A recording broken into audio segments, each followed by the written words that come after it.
Hi everybody, this is Liam Hulse and you are listening to the Market Watch Review. In today's release we'll cover the following topics. A week of difficult Brexit negotiations, ECB quarterly report, US electoral race, and another package of financial incentives in the United States. Already today, Britain and the EU will resume negotiations, and judging by the mood of traders, there are more and more optimists. It is too early to speak about the ability of the parties to reach an agreement.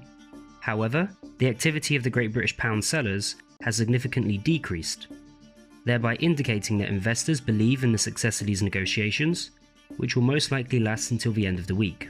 With the opening of the European trading session, Great British pound and US dollar quotes returned above 1.2770, but strong growth should not be counted on until the UK and the EU are able to reach a trade agreement as part of the global Brexit deal. But at the same time, it is important for traders to monitor the mood of the US stock market.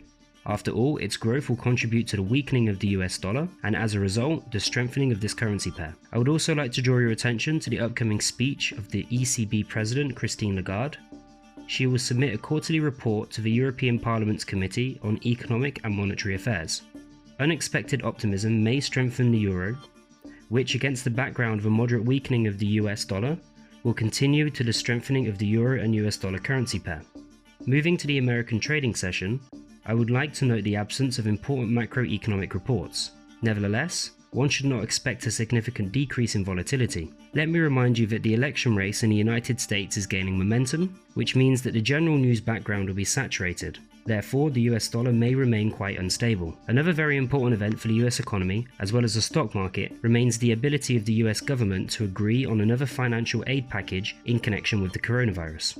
US Treasury Secretary Stephen Mnuchin and House Speaker Nancy Pelosi have agreed to resume formal talks on the issue. Any success in negotiations will help strengthen stock indices and, as a result, put pressure on the US dollar. That's all from me.